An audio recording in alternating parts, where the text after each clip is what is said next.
Bonjour à tous, ravi de vous retrouver pour cette nouvelle édition de Sénat 360. Voici les titres. Les syndicats de cheminots reçus à Matignon, une première depuis le début de la grève SNCF. Édouard Philippe estime que le texte ne changera pas fondamentalement, mais peut être encore finalisé. Pour la CGT, la mobilisation continue avant l'arrivée de la réforme au Sénat le 29 mai.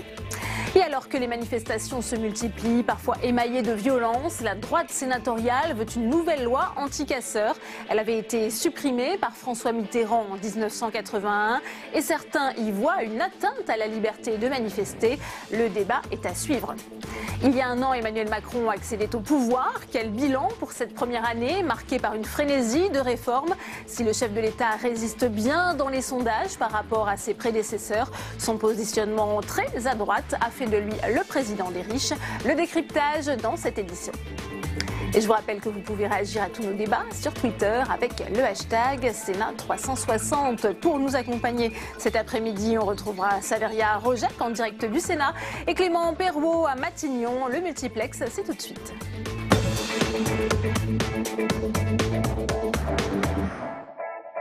Ils ne s'étaient pas rencontrés depuis le début de la grève en avril. Édouard Philippe a reçu aujourd'hui dès 8 h les syndicats de cheminots à Matignon. Pour l'heure, ces derniers restent inflexibles. Ils entendent ainsi maintenir la pression sur l'exécutif jusqu'à l'arrivée du projet de réforme SNCF au Sénat. Ce sera le 29 mai.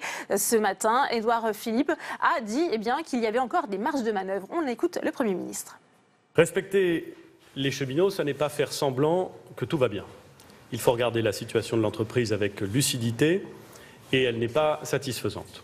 J'ai donc rappelé aux organisations syndicales que le gouvernement avait pris 3 décisions validées par l'Assemblée nationale à une très large majorité sur lesquelles nous ne reviendrions pas. L'ouverture à la concurrence pour augmenter l'offre pour les usagers et améliorer la qualité de service. La fin du recrutement au statut au 1er janvier 2020 pour que la SNCF soit compétitive, notamment dans le contexte d'une ouverture à la concurrence. Le changement du statut de l'entreprise au 1er janvier 2020 pour clarifier les responsabilités de chacun, unifier plus fortement le groupe ferroviaire et que la SNCF dans son ensemble fonctionne mieux. Le gouvernement ne reviendra pas sur les grands principes que je viens d'évoquer. Je veux être très clair sur la fermeté que j'ai exprimée et que j'assume pleinement. Cela ne veut pas dire qu'il n'y aurait plus rien à discuter. La fermeté n'interdit ni l'ouverture ni la discussion. Voilà pour cette déclaration d'Édouard Philippe. On va tout de suite retrouver Clément Perrault en direct de Matignon. Bonjour Clément. Vous avez suivi pour nous ces rencontres des syndicats. Ils ont été reçus dès 8 h ce matin par le Premier ministre. Qu'en est-il ressorti ?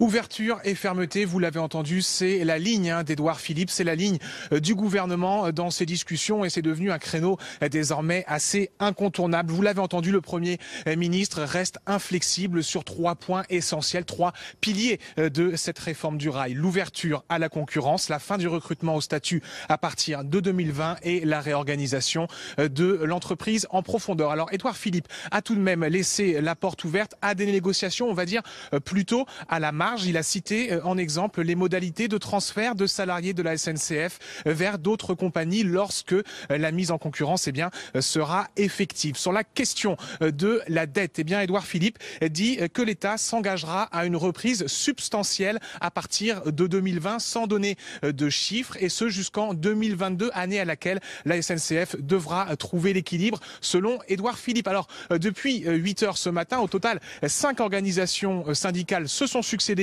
dans le bureau du Premier ministre. À la sortie, la CGT était sans doute parmi les plus vindicatives, les plus déçues de cet entretien. Je vous propose d'en écouter le secrétaire général Philippe Martinez.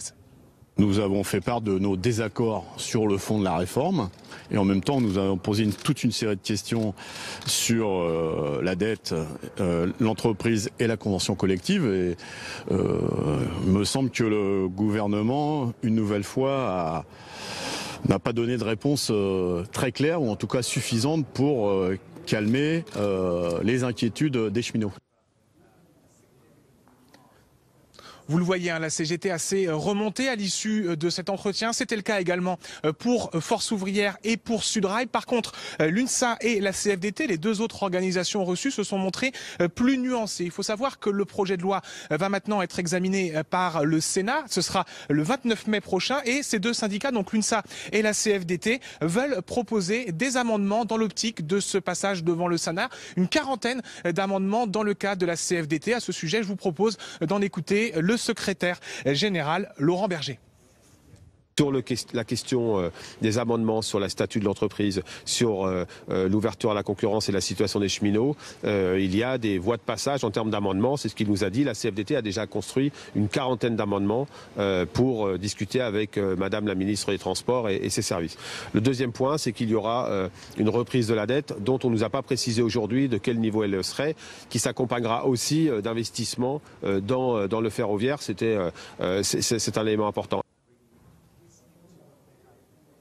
Voilà, et de nouvelles consultations sont prévues ici à Matignon. Ce sera soit le 24, soit le 25 mai prochain, sans doute dans le même format qu'aujourd'hui, c'est-à-dire les différentes organisations syndicales qui seront reçues une par Édouard Philippe. Ce sera donc quelques jours avant le passage du projet de loi au Sénat, qui sera, je vous le rappelle, le 29 mai prochain.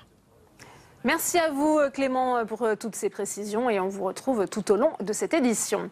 Et on continue les réactions à cette réforme SNCF qui se profile donc au Sénat, examen le 29 mai. Avec vous, Saveria Rojek, vous êtes avec le sénateur LR du Val d'Oise, Sébastien Meurant. Bonjour Sébastien Meurant. Bonjour. Les syndicats, on vient de voir, les syndicats de la SNCF reçus pour la première fois par le Premier ministre à Matignon et en même temps le Premier ministre qui se dit ouvert mais ferme et qui en même temps donne rendez-vous à la fin du mois de mai. Ça veut dire quoi? Ça veut dire qu'on discute mais il n'y a plus rien à négocier? En même temps, vous l'avez dit, et moi j'aimerais bien comprendre aussi, je ne sais pas quoi vous répondre, lorsqu'on fait une réforme, le mieux, je crois, c'est de discuter d'abord et de réfléchir sur toute la question. Et là, quand je parle de toute la question, je parle évidemment de la dette, puisque ne pas, dès le départ, avoir abordé ce sujet majeur, de la dette et du futur. Une réforme, c'est pourquoi? C'est pour que ça aille mieux demain, c'est pour être plus efficace. Et là, dans la méthode, un vrai bug, pour parler moderne. Est-ce que le fait que les syndicats également, que Matignon reçoive ces syndicats, est-ce que c'est aussi un désaveu de la ministre Elisabeth Borne, un désaveu des ministres technocrates, j'allais dire? Ce manque de vision, je pense. Voilà. Non, mais Matignon qui reprend en main le dossier, très clairement. Oui, il y a cet aspect-là des choses, évidemment. Donc, la ministre fait appel à son supérieur, le Premier ministre, parce qu'elle n'a pas su gérer la globalité du sujet. C'est quelqu'un qui est issu du monde du ferroviaire, qui connaît. Donc moi j'ai vraiment cette approche parcellaire qui à mon avis est une des raisons de cet échec, parce que c'est un échec, parce qu'en ce moment les Français souffrent, l'économie souffre, et on ne voit pas la finalité de cette réforme. On a mis fin, ils veulent mettre fin au statut, donc ça c'est pour faire plaisir à l'opinion. Mais on n'a pas regardé comment avaient fait les autres, et notamment où ça marche à peu près. Là je vais parler de l'Allemagne, puisque lorsqu'il avait fallu intégrer l'Allemagne de l'Est, et le réseau d'Allemagne de l'Est, qui était bien plus délabré que le nôtre, bien sûr, l'Allemagne avait pris l'ensemble des choses, y compris la dette, et y compris des rapprochements de deux sociétés qui étaient complètement différentes. Donc nous, en France, on fait de la com', donc on va être enfin courageux, mais en fait, on ne fait rien de plus que de faire ce que la France a signé en 2015, la libéralisation de ce système ferroviaire français. On est les derniers. Les 1 an d'Emmanuel Macron, on en parle, les réformes au pas de charge. Quel regard vous portez-vous sur cette première année de présidence, sur le rythme des réformes, sur le respect des engagements et puis également sur le rapport avec le Parlement? Beaucoup de questions. Hein. Alors, je dirais que Macron, c'est un peu la gauche intelligente. Voilà. Alors, c'est la gauche intelligente dans la mesure où ils ont compris que pour distribuer de la richesse, il fallait d'abord la produire. Donc, quelques mesures à venir ou en cours sur la libéralisation de tout ce qui est des boulets que traînent nos entreprises, mais on en est très très loin parce que en même temps, c'est qu'on ne va jamais au bout des choses. On fait beaucoup de communication Et ça, avec un support des médias qui est, à mon avis, incroyable et jamais vu, c'est inouï. Les grands médias ont même réussi à trouver la figure du diable Trump sympathique lorsque notre président était aux États-Unis. Là, on n'a pas eu de critique sur Trump. Donc un support des grands médias inouï, beaucoup de communication, on ne va jamais au fond des choses. Les réformes sur les lois à venir, les lois Pacte, évidemment, il y a des choses qui sont intéressantes sur le plan de l'entreprise. Vous n'accordez rien au crédit du président? Avoir redoré un petit peu l'image de la France à l'étranger. C'est sûr, lorsqu'on est à l'étranger, j'étais en Allemagne pour des fêtes de jumelage ce week-end, M. Macron passe bien mieux que M. Hollande, bien sûr. Et à l'étranger, on voit ça de loin, on voit ça que par les images que les médias renvoient. Il fait figure d'un jeune président dynamique, souriant, qui a un discours moderne, qui a une vision très mondialiste des choses. Et à l'étranger, évidemment, ça passe bien mieux que passait notre président Hollande. Très bien. Merci beaucoup. Merci Sébastien Meurant d'avoir répondu à nos questions. Merci beaucoup. Merci à vous, Saveria, pour cette première réaction. Je vous le disais en titre, 7 mai 2016, Emmanuel Macron remportait l'élection présidentielle au terme d'une campagne inédite. Un an après, où en est-on de ses promesses de campagne? Est-il vraiment le président des riches? Élément de réponse avec Héleuse Grégoire. Que sont devenues les promesses de campagne du candidat Macron un an après son élection? Retour sur quelques mesures phares de ce début de quinquennat. Je vous ai montré une chose depuis un an, peut-être, au moins, accordez-moi ça. Quand j'ai dit que je faisais les choses, je les faisais. Emmanuel Macron va vite et multiplie les chantiers. Sur ses 85 engagements, 45 sont en cours de réalisation, 8 sont validés et 2 non tenus pour l'instant. Commençons par le tout premier texte symbolique du quinquennat, la loi de moralisation de la vie publique. Emmanuel Macron, alors candidat, disait « C'est ce que nous avons annoncé durant les derniers jours et les dernières semaines, une vraie stratégie de moralisation de la vie publique. » Une promesse partiellement tenue, une partie du texte a été adoptée. Reste le volet sur la réduction du nombre de députés et de sénateurs au menu de la prochaine réforme institutionnelle. Autre promesse du candidat, réformer le code du travail. Il y a l'art et la manière et cette réforme a été votée rapidement par ordonnance avant la fin de l'été et signée le 22 septembre dernier à l'Élysée. Les 5 ordonnances relatives à la réforme du droit du travail viennent d'être signées. Autour de l'ISF, le chef de l'État déclarait dans son programme « Je veux remplacer l'ISF par un impôt sur la fortune immobilière ». Promesse également tenue au prix d'une image de président des riches qui lui colle désormais à la peau, mais pas seulement. Le chef de l'État a mené une campagne au centre et pourtant avec ces mesures, il est perçu de plus en plus à droite dans l'opinion, au risque de fragiliser et fracturer sa majorité parlementaire. La preuve avec la loi Asile et Immigration. En campagne, le chef de l'État disait alors « La France doit prendre sa juste part dans l'accueil des réfugiés. Elle doit délivrer des titres à tous ceux dont elle juge qu'ils ont le droit à l'asile sur son territoire. » En cours d'examen au Parlement, le projet de loi est en décalage avec ses propos. Le volet intégration de la loi est mis à l'écart. Sur la table, d'autres dossiers brûlants comme la réforme de la SNCF ou de Air France risquent de gâcher la fête de ce tout premier anniversaire. Et on continue les réactions avec vous, Saveria Rojek, à vos côtés. Roger Karoutchi, sénateur LR des Hauts-de-Seine. Bonjour Roger Karoutchi. Bonjour. Merci de répondre à nos questions. On vient de le voir, un an d'Emmanuel Macron au pouvoir, un an au pas de charge, bien sûr. Quel regard portez-vous sur cette première année présidentielle, sur les réformes, sur le respect des engagements, et puis bien sûr sur les rapports du président de l'exécutif avec les parlementaires? C'est le dernier élément qui sera le pire. Le pire? Ben oui, parce que on est partagé. Premier point, c'est vrai qu'après 5 ans de Hollande, Macron avait l'air d'habiter, d'habiller, d'être dans la fonction. Donc ça, c'était plutôt un plus. La République pouvait être incarnée différemment. En revanche, le reste est quand même, pour le moment, plus du symbole. Beaucoup de réformes annoncées, l'audiovisuel, la SNCF, la réforme constitutionnelle, les ordonnances sur le travail, des réformes sur le Grand Paris. Mais pour le moment, pas beaucoup de textes. Et les seuls textes qui arrivent, comme par exemple le texte Asile-Immigration, très décevant, très en retrait de la main. Donc, voilà, il y a un petit sujet. Il y a l'image que veut se donner le président, où il peut essayer de rassembler. Puis il y a la réalité des textes et la réalité des faits. La pression fiscale augmente, les tensions sociales ne diminuent pas. On a un peu l'impression que le président de la République, pense qu'il peut seul gouverner. Sans le Parlement, sans l'opinion publique, c'est compliqué, quoi. Plusieurs enquêtes, bien sûr, montrent qu'Emmanuel Macron, que le président est vu comme cette fameuse étiquette, le président des riches. En tant qu'élu de droite, est-ce que vous êtes d'accord? Est-ce que la politique menée est socialement injuste? Moi, j'aime pas beaucoup les expressions président des riches, président des très très riches, Non, mais comme dirait François Hollande. Injuste. Je pense qu'il faut. Je pense qu'il y a à la fois la suppression par de exemple, sur les APL. Oui. Enfin, il n'a pas mis l'ISF, mais il a mis l'impôt sur l'immobilier. Donc, il rattrape, mais pas sur les mêmes, malheureusement ou heureusement. Mais enfin, tout ça est un peu absurde. Je trouve que pour le moment, il y a beaucoup d'intentions qui, dans leurs déclarations, sont bonnes. Et dans l'action et dans l'exécution, on est assez déçus. L'ordre public n'est pas établi. L'autorité de l'État est bafouée régulièrement, que ce soit à Notre-Dame-des-Landes, que ce soit dans Paris. Et on se dit, Monsieur le Président, nous on veut bien voter certains textes, mais qu'est-ce qu'on aimerait que la France ressemble à ce que vous dites et non pas à ce que vous en faites. Selon un sondage, les Français sont 60% à condamner sa politique et en même temps 45% lui font confiance. Comment vous expliquez cette opinion ambiguë, partagée, j'allais dire? C'est simple. Vous avez un président qui peut être séduisant par rapport à Hollande, c'est pas difficile. Bon. Et en même temps, vous avez des Français qui disent mon pouvoir d'achat n'a pas augmenté, il a même diminué, je paye plus d'impôts, je ne suis pas content de ce qui se passe dans la rue, je me demande ce que fait la France au niveau international, est-ce qu'on réagit suffisamment à l'islamisme, au terrorisme, est-ce que... Voilà, il y a des doutes.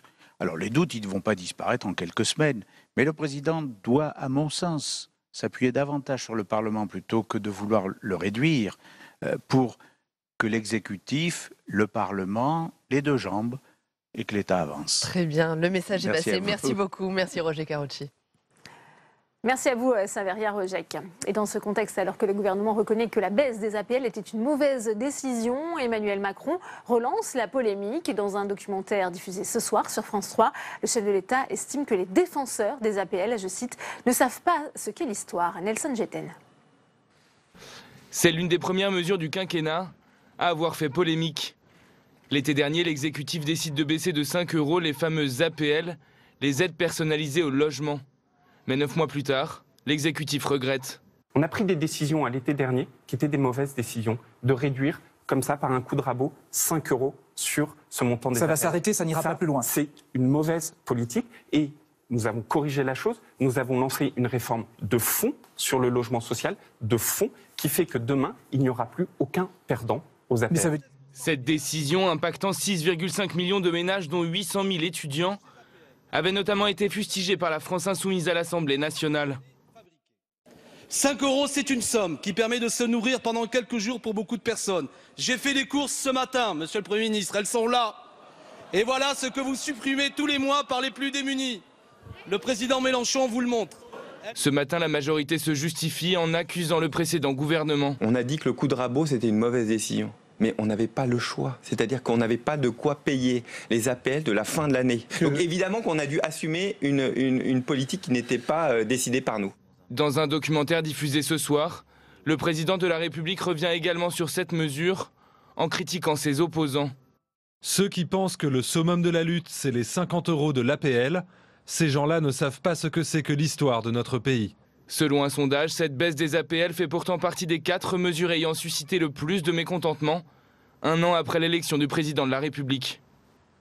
Et on retourne à la salle des conférences où nous attend Saveria Rojek pour une nouvelle réaction à cette élection d'Emmanuel Macron. Vous êtes avec André Gattolin, sénateur La République En Marche des Hauts-de-Seine. Absolument. Bonjour André Gattolin. Bonjour. On vient de le voir dans le sujet, une phrase aujourd'hui fait quelque peu réagir. C'est une phrase extraite donc d'un documentaire diffusé ce soir. Une phrase d'Emmanuel Macron, ceux qui pensent que le summum de la lutte, c'est les 50 € d'APL se trompent. Est-ce que ça vous choque cette phrase ou est-ce qu'au contraire vous la comprenez ? Oh, vous savez, le président de la République n'est pas un adepte des petites phrases. Là, c'en est une. Elle ne me choque pas particulièrement. Enfin, il y a un monde qui est en pleine effervescence. Il y a des enjeux économiques, mais des enjeux géostratégiques à travers la planète. C'est ce à quoi la France est confrontée. Les questions comme ça sont peut-être un petit peu, elles durent un temps, mais il fallait rétablir les comptes publics et il a fallu reprendre cette mesure. Elle était passée. Néanmoins, elle ne témoigne pas d'une certaine condescendance de la part du chef de l'État ? Vous savez, moi je me méfie toujours des petites phrases, parce que dans le contexte, quand on travaille toute la journée, même quand on fait très attention à ce qu'on dit, il y a des moments, on a des figures, des expressions qui peuvent traduire un peu un énervement. Non, ça traduit une pensée réelle chez lui qui est, il y a des enjeux plus importants en France, dans ce pays, y compris en matière sociale, que cet enjeu-là. Très bien. Alors, les 1 an d'Emmanuel Macron au pouvoir, 1 an bien sûr au pas de charge. Quel regard portez-vous, vous, élus En Marche, sur cette première année, sur le rythme des réformes et puis bien sûr sur le respect des engagements de la campagne présidentielle? Sur le plan du respect des engagements, c'est très clair. Il fait ce qu'il a dit qu'il ferait. Et ça, c'est quelque chose, c'est une vraie rupture par rapport au précédent président, parce que généralement, on annonçait des choses qu'on savait pertinemment le lendemain de l'élection qu'on ne pourrait pas tenir. Là, pour le coup, il n'y a pas eu des engagements de dépenses considérables, il y a eu un engagement sur les réformes. Alors c'est vrai que le rythme des réformes, je l'attendais dense, il est très dense. Et puis, il se prolonge. J'ai eu l'occasion de déjeuner avec le président il y a 3 mois. Il y avait quelques parlementaires, il nous a dit, vous savez, ceux qui sont fatigués, ils vont être encore plus fatigués en fin d'année. Il y aura des réformes, ça sera des réformes difficiles, et j'aurai ma dose d'impopularité, mais je les ferai. Et sur la méthode, donc ça va vite, ça va très vite, vous venez de nous le dire, mais ça ne laisse pas beaucoup de place à la concertation. On le voit justement aujourd'hui avec la SNCF. Vous savez, sur la SNCF, le degré de concertation qu'on peut avoir, il est quand même relativement limité, parce qu'on est dans une entreprise publique où les choses sont quand même très largement verrouillées, avec une syndicalisation forte, c'est important, mais parfois certains blocages. C'est vrai que l'enjeu principal aujourd'hui, au-delà de la réforme du statut des cheminots et surtout de la réorganisation territoriale, c'est l'enjeu de la dette. On y arrive, mais dire on va effacer 50 milliards de dettes, c'est ne pas se préoccuper de la question de l'endettement du pays. Donc on ne le fera que de manière négociée, que si on a la certitude d'un retour à l'équilibre et au bénéfice de la SNCF, parce qu'on ne peut pas faire les choses en endettant les générations à venir. Très bien, merci beaucoup. Merci André Gattolin d'avoir répondu à nos questions. Merci beaucoup. Au revoir. Merci à vous, Saveria. Et pour analyser cette première année d'Emmanuel Macron au pouvoir, j'ai le plaisir d'accueillir Nathalie Moré. Bonjour, merci d'être avec nous. Éditorialiste politique au groupe de presse EBRA. Également sur ce plateau, Arnaud Benedetti. Bonjour, merci d'être avec nous. Vous êtes professeur en histoire de la communication à Paris-Sorbonne, auteur de ce livre, Le coup de com' permanent, aux éditions du Cerf.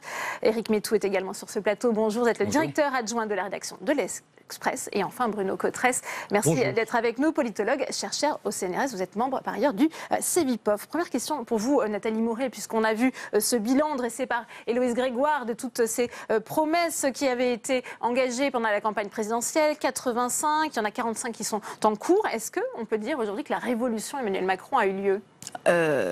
En tous les cas, c'était son souhait. Il l'avait écrit, il l'avait, j'allais dire, prédit dans son livre qui s'appelait justement Révolution. Et son but, c'était effectivement de, j'allais dire d'une façon très pragmatique, encore une fois, c'est lui qui le dit, de faire en sorte que ce qui ne marchait pas marche enfin. Et effectivement, c'est ce qu'il tente de faire depuis 1 an. Un rythme effectivement très effréné qu'on n'avait pas connu ici au Parlement depuis longtemps. Quant à répondre à votre question exactement pour savoir si c'est une révolution ou pas, je pense que pour le savoir, il faut un petit peu de recul que pour l'instant, on n'a pas vraiment. Oui. Bruno Cotresse, c'est la méthode qui est nouvelle, mais est-ce que vous êtes d'accord sur l'aspect rapidité, ampleur des réformes ? Oui, sur la rapidité, incontestablement. L'ampleur des réformes aussi, mais j'abonde dans le même sens, c'est-à-dire qu'il nous faudra du temps et sans doute, je pense, encore une année et demie pour vraiment pouvoir évaluer l'ampleur du changement mis en place par Emmanuel Macron, mais surtout encore plus les effets. Quel effet tout ça va avoir sur les grandes variables économiques ? Quel effet ça va avoir sur la vie quotidienne des Français ? Donc il nous manque effectivement pour le moment un peu de temps. Et puis j'observerai par ailleurs que sur le rythme des réformes, on a un rythme qui est très soutenu. C'est pas la première fois sous la Ve République que nous avons un rythme soutenu en début de mandat. Donc il faudra voir effectivement si Emmanuel Macron tient la distance et surtout, dans sa besace, qu'est-ce qu'il va avoir dans les 2 ans et 3 ans qui arrivent. On va y venir, Éric Métou. Comment qualifier cette première année d'Emmanuel Macron à l'Élysée ? Révolution, c'est comme un grand mot. Il y a un changement de méthode, en tout cas dans l'apparence. On parlera de communication, j'imagine, tout à l'heure. Moi, ce que je trouve assez étonnant, c'est qu'il y a l'absence d'opposition. Il y a une opposition très faible. L'opposition des cheminots, elle est très circonscrite à la SNCF. Les étudiants, c'est les étudiants, mais ils sont pas dans la rue. Les manifestations, quand la France Insoumise met 40 000 personnes dans la rue à Paris, on dit que c'est un succès. Quand le LCP en mettait 500 000. Donc c'est plutôt ça, moi, qui est bon signe pour Emmanuel Macron. Après, c'est l'ampleur de ses réformes. Il est dans la ligne de ce qu'il avait présenté avant. C'est pas très très différent de ce que proposait François Hollande, sauf qu'il n'a pas les barrières idéologiques de François Hollande pour pouvoir les mettre en place. Il y a rien de très classique en fait dans sa réforme. C'est un libéral social, plutôt libéral que social, mais rien de très révolutionnaire. Arnaud Benedetti, votre regard sur cette première année d'Emmanuel Macron à l'Élysée? C'est la relation au temps qui est importante chez Macron.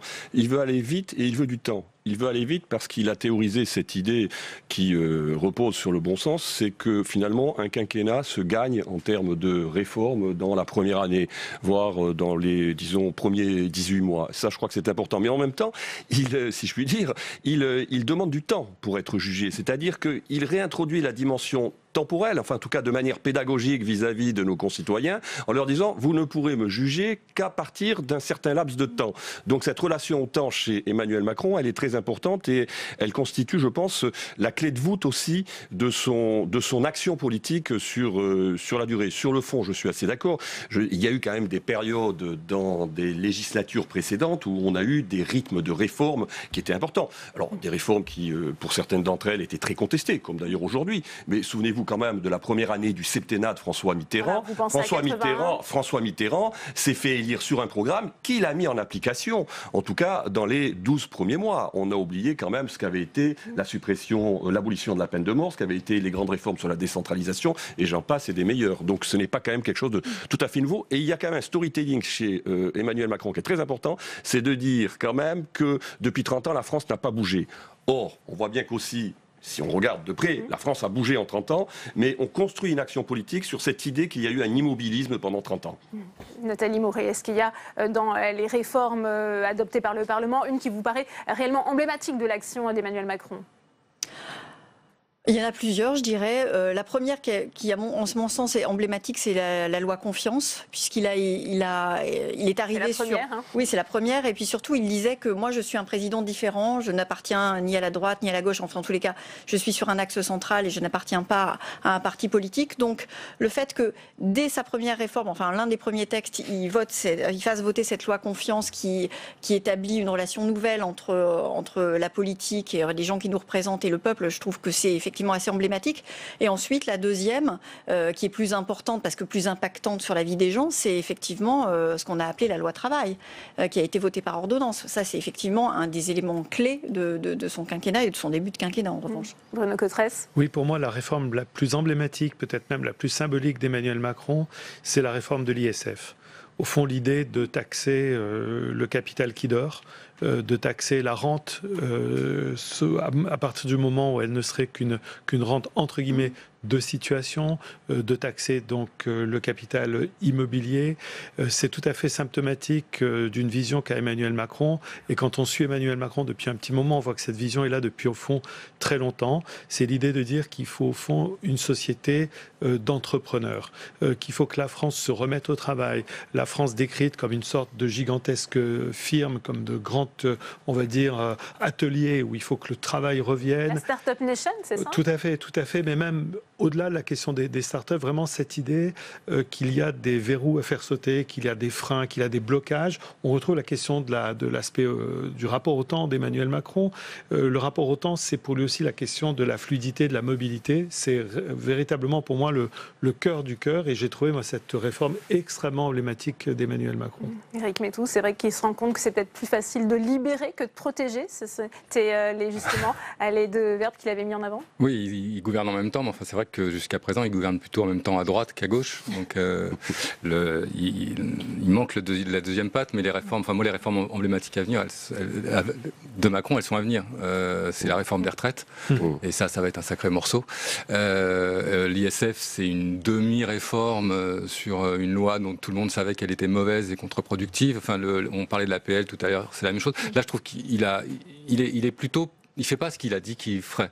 Une mauvaise loi, on l'abroge, que ce soit l'APL ou l'ISF, et il ne l'a pas fait en se protégeant. Je ne suis pas sûr qu'il y ait une démarche aussi sophistiquée, une logique aussi sophistiquée dans la démarche. Et la deuxième grande réforme à venir, c'est les institutions. Et ça ne va pas être simple, parce qu'ici même, il y a une forte résistance, et que je ne suis pas sûr qu'il ait le pouvoir et l'envie d'aller casser cette résistance. Arnaud Benedetti, je voudrais faire réagir à notre sondage, puisqu'on a posé cette question avec Opinionway. D'une manière générale, depuis le changement politique intervenu lors des dernières élections, à la fois présidentielles et législatives, diriez-vous que la situation de la France s'améliore? 23% ne change pas vraiment, 40% se détériore, 35%. Là aussi, on voit que les Français, finalement, le jugent assez mal pour cette première année de réforme.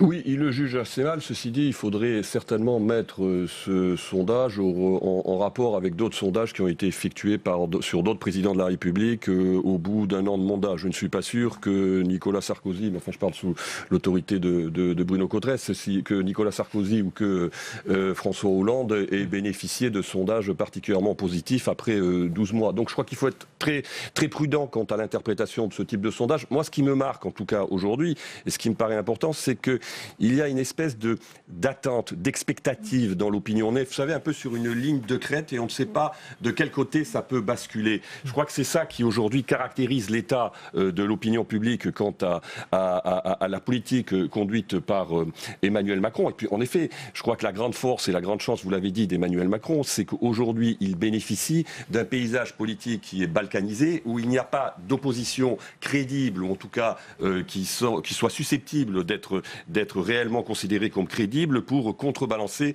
son discours. Et en plus, il a une chance extraordinaire. Il a une deuxième chance. C'est que non seulement il a une opposition qui est dispersée, qui est divisée, qui est balkanisée, mais il n'a pas d'élection jusqu'à 2019, mis à part quelques partiels. Donc ça lui laisse le temps de pouvoir décliner sa politique. Nathalie Mauret, on va écouter Virginie Calmels, puisqu'on parlait justement de la difficulté de la droite DLR d'exister. Elle était à l'invité de nos confrères de RTL.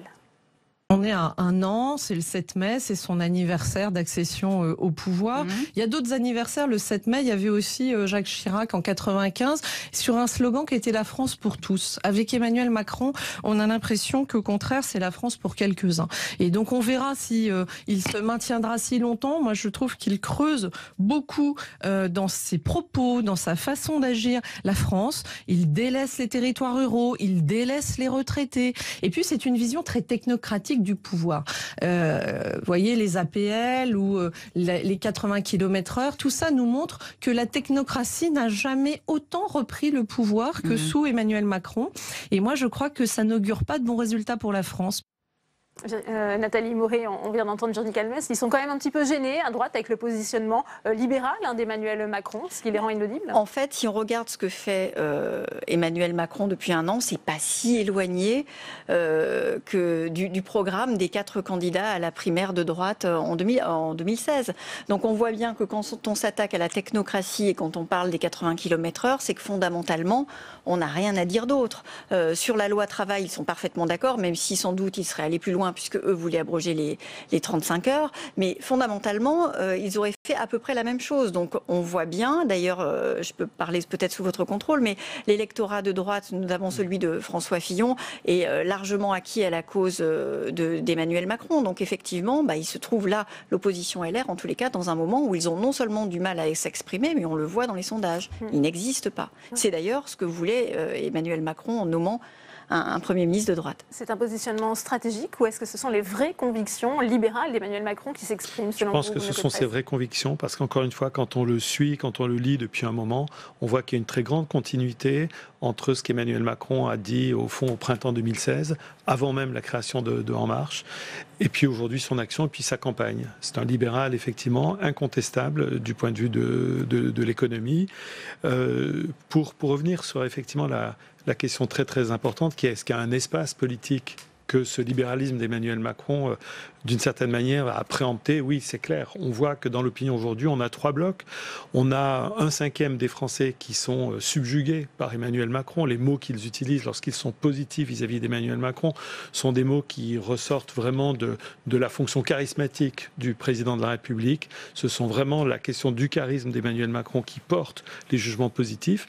Et puis après, on a 2 autres blocs. Un bloc qui est dans le rejet très clair, très fort, de plus en plus fort du côté de la France insoumise et du Front National, le président des riches, mais aussi le président arrogant, le président hautain, celui qui est loin du peuple.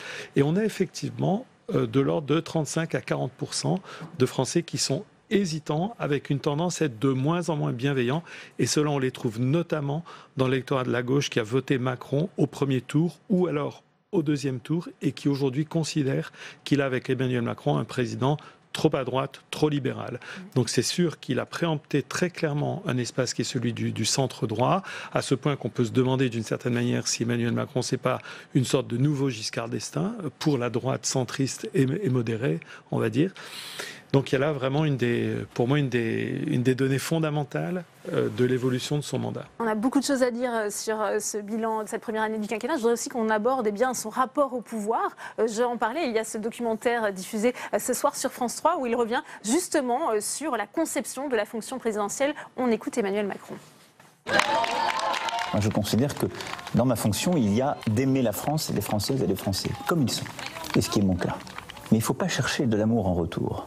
C'est l'ingratitude de cette fonction. Je pense que celui qui ne le sait pas se trompe. Mais il faut accepter de diriger, d'occuper, de prétendre voir des choses et entraîner un peuple, d'accepter les controverses, les contre-pouvoirs qui vont avec le pouvoir, les critiques profondes, parfois de corriger. Mais il ne faut jamais chercher à être aimé. Parce qu'à ce moment-là, on devient l'otage. Parce qu'à ce moment-là, on rentre dans une grammaire, justement, de la spécularité, en quelque sorte, du regard de l'autre. Et c'est un piège terrible. Ah, Éric Meytaut, on voit cette volonté d'incarner avec autorité la fonction, mais son autoritarisme est parfois mal compris, mal perçu, cet autoritarisme réformateur. Charles de Gaulle sort de ce corps. C'est étonnant, hein, parce qu'il a fallu attendre Macron pour avoir le président le plus gaulliste de la Ve République après de Gaulle. Il assume ça très bien. C'est même assez transparent dans son discours. Et l'exemple le plus flagrant récent de ça, c'est son interview à Forbes. D'abord, il ne l'a pas donné à un journal français. Et puis après, grosso modo, ce qu'il a dit, c'est je supprime l'exit tax et je fais un bras d'honneur à tous ceux qui me reprochent d'être le président des riches. Ce qu'il dit là, c'est-à-dire qu'il a une vision pour la France. Il sait qu'il risque l'impopularité, ce qui est effectivement en train d'arriver doucement, mais pas plus vite que les autres, même plutôt moins vite. Il l'assume. Après, je ne suis pas sûr que les gens qui se sont fait élire sur son nom, les députés, les élus locaux, soient aussi fermes sur cette position que lui. C'est là que réside le danger. Parce qu'il y a des élections en 2019, il y en aura d'autres qui vont venir après. Et là, la République En Marche devra faire ses preuves. Nathalie Morey. Sur cette position-là, sur l'exercice du pouvoir, moi je trouve qu'il y a un petit peu une inadéquation entre sa campagne électorale, qui a été une campagne pas comme tout le monde, une campagne très différente, sans parti, sans frein apparent, et son exercice du pouvoir qui est au contraire très gaullien, vous l'avez dit, très vertical, c'est-à-dire un pouvoir comme les autres. Et là, je trouve qu'il y a une certaine ambiguïté. On aurait pu imaginer que ce président élu à 39 ans fasse de la France une certaine république un petit peu, j'allais dire, comme en Europe du Nord, de façon plus horizontale. Et on voit qu'au contraire, c'est encore plus vertical qu'avant. Sur cet aspect de verticalité, effectivement, dans la pratique du pouvoir. Il est clair que le défi pour Emmanuel Macron, quand il a accédé à l'Élysée, c'est d'incarner la fonction présidentielle en étant le plus jeune président jamais élu de la République française. C'est un quinquennat de présidence normale. Donc aussi, c'était quand même un exercice et une épreuve assez compliquée. Donc ce qu'il a fait, il est parvenu à recourir à la dimension historique que lui confère la fonction pour tout simplement habiter cette fonction fonction en redonnant une forme d'autorité à la fonction présidentielle dont on avait dit que pendant des années et des années, cette autorité avait été battue en brèche par ses prédécesseurs.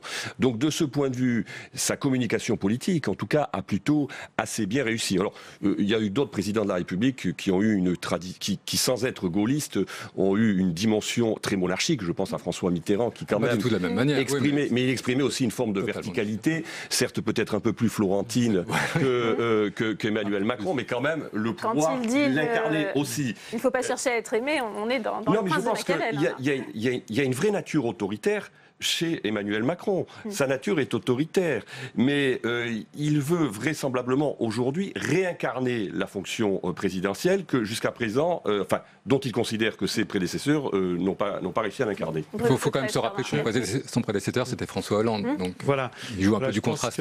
Je ne suis pas sûr que la comparaison avec De Gaulle, moi, me saute aux yeux. D'abord, je trouve que ces deux figures puisent leur légitimité dans des narrations fondamentalement différentes.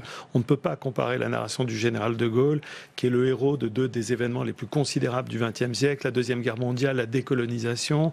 Emmanuel Macron a beaucoup de charisme, il incarne verticalement la fonction présidentielle, mais je ne pousserai pas jusqu'à le comparer avec le général de Gaulle, parce qu'il me semble que c'est un peu potentiellement anachronique. Par contre, je trouve qu'il est dans un retour du président gouvernant, moi qui me rappelle quand même beaucoup aussi Nicolas Sarkozy sur l'aspect du président qui empoigne les réformes et qui est vraiment aux commandes.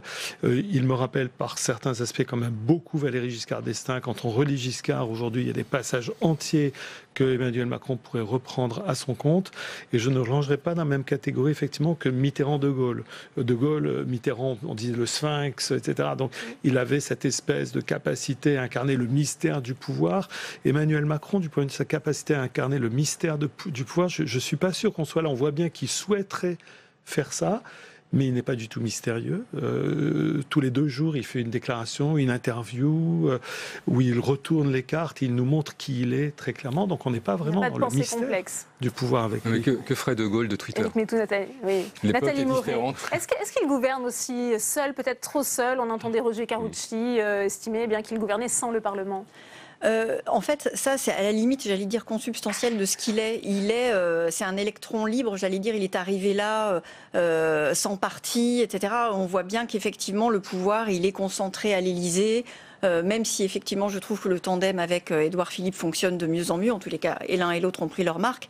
Mais on voit bien qu'effectivement, pour avoir discuté avec plusieurs ministres, on les sentait un petit peu exclus de la plupart des dossiers. Donc oui, le pouvoir, il est essentiellement concentré à l'Élysée. Ouais. Ça, c'est un risque pour la suite. Oui, moi, je pense qu'il a une conception très managériale du pouvoir, beaucoup plus que princière. Il est plus manager par certains aspects que prince, au sens où on entend le prince au sens de Machiavel. C'est vrai que je suis assez d'accord avec ce que dit Bruno Cotrez. Il est assez transparent dans sa pratique du pouvoir. On voit ce qu'il pense, on voit ce qu'il est, ce que n'était pas Mitterrand, et même ce que n'était pas fondamentalement De Gaulle, qui savait de temps à autre se préserver et dissimuler. Il l'a fait à plusieurs reprises dans l'histoire. Donc avec Emmanuel Macron, on est avec quelqu'un qui, et c'est je crois la force en tout cas de sa communication politique, a importé dans la communication politique les codes de la communication d'entreprise, c'est-à-dire une communication extrêmement corsetée, une communication extrêmement contrôlée, une communication où finalement la décision elle se prend de manière quasi solitaire et où elle doit s'appliquer dans une chaîne hiérarchique. Et d'ailleurs vous l'avez dit, en effet, moi je suis assez surpris et assez en tout cas je constate que son entourage politique est finalement assez peu présent dans la sphère de la communication politique. Son Premier ministre, qui devrait servir en tout cas de bouclier dans une période de tension sociale, est finalement assez absent médiatiquement. Ces ministres ont une capacité d'expression politique qui est extrêmement tenue et extrêmement corsetée. Donc on est plutôt dans ce type de communication politique qui me rappelle plus la communication politique d'une firme que celle d'un État au sens régalien où on l'entend. Dernière question, est-ce qu'il peut tenir sur cette même ligne des 4 dernières années de son quinquennat ? En tous les cas, c'est son souhait. Il a très souvent dit que l'impopularité, c'était quelque chose auquel il était préparé. Donc oui, il continue son chemin. On voit bien que rien ne l'arrête. C'est assez clair, je trouve. Eh bien, merci. Merci Nathalie Moret, merci Bruno Cotresse, merci Éric Métou, merci Arnaud Benedetti d'être venu sur ce plateau. C'est l'autre temps fort de l'actualité. Aujourd'hui, les syndicats reçus à Matignon par Édouard Philippe, le Premier ministre qui n'entend pas ajouter des marges de manœuvre à la négociation en cours. On va retrouver sur place Clément Perrault. C'est à vous Clément. Oui, alors il y a une question aussi qui se pose aujourd'hui, c'est l'avenir de Guillaume Pepy. Est-il menacé? Alors, ce qu'il y a eu, cette phrase de Laurent Brun assez ambiguë, c'était juste après sa rencontre avec Édouard Philippe. Laurent Brun, c'est le secrétaire général de la CGT cheminot. Il s'exprimait sur les suites à donner au mouvement et puis il a eu cette petite phrase un peu ambiguë. Je vous propose tout de suite de l'écouter, cette petite phrase. Nous nous retrouvons mercredi soir entre les différentes fédérations de cheminots pour discuter de ces éléments-là. Mais a priori, pour ce qui concerne la CGT, oui, l'initiative, on poussera à ce qu'elle soit maintenue. Voire même qu'elle prenne un caractère peut-être aérien des choses. Si, ça veut voilà. dire vous entendre ça, vous verrez mercredi. Non, c'est autre chose. Ouais. Vous verrez mercredi, ce sera la surprise. Décoller, rassurez-vous.